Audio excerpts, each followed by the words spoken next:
Vamos discutir isso aqui com os nossos convidados. Vou começar então com o senhor, professor Carlos, porque assim, é impensável que a gente precisou chegar em 2023 para uma decisão como essa. Apesar de o nosso Código Penal já não admitir nada disso, não é? Aliás, há muito tempo, até antes do Código Penal vigente, mas isso vinha sendo usado principalmente nos argumentos do Tribunal do Júri, né?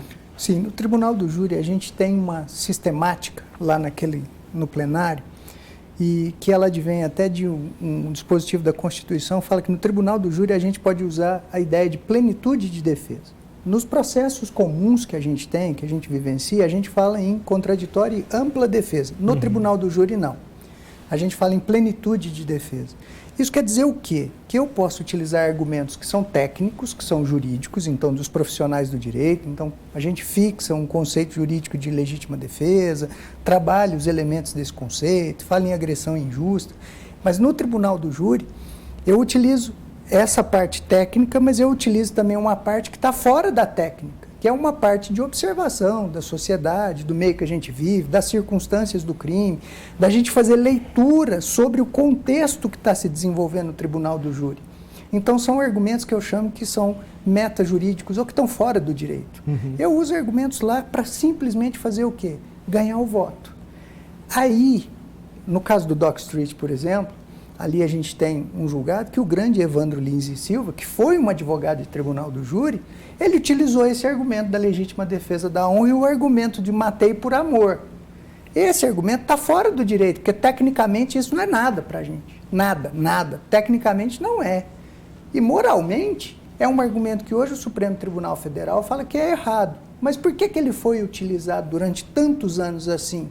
Porque nós temos uma série de deficiências sociais, de uma sociedade patriarcal, machista, misógina, que foi legitimando esse tipo de comportamento. E como lá no Tribunal do Júri, o jurado, ele não tem um conhecimento técnico sobre as questões jurídicas, ele vota sob a sua íntima convicção, muitos jurados passaram a aceitar durante o tempo esse tipo de argumentação. E a própria sistemática do Código também facilitou isso com as reformas que nós tivemos ali em 2008 no CPP. E do ponto de vista constitucional, tinha ainda algum respaldo, Juan, uma argumentação como essa? É isso que o professor Carlos acabou de falar.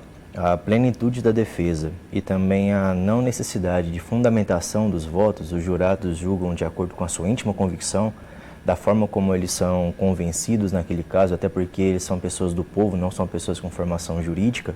Isso permite argumentos no sentido de desqualificar a vítima, argumentos raciais, argumentos políticos, argumentos que não são considerados jurídicos. A Constituição que ela garante é exatamente essa ideia da plenitude da defesa. Tá? O que fez o Supremo nessa ocasião foi restringir um pouco esse conceito de plenitude de defesa. Então ele acabou por excluir a legítima defesa da honra daquele conceito amplo que é a plenitude da defesa. Mas eu gostaria de chamar só um pouco a atenção, porque embora a tese da legítima defesa da honra tenha sido seja caso de nulidade, ainda você vai ter argumentos que vão desqualificar a vítima em relação a determinados crimes. Pode ser que não apenas em relação à legítima defesa da honra, tecnicamente falando, mas outros argumentos que vão desqualificar a vítima você ainda vai ver no Tribunal do Júri, porque isso é íncito ao Tribunal do Júri, isso é comum acontecer.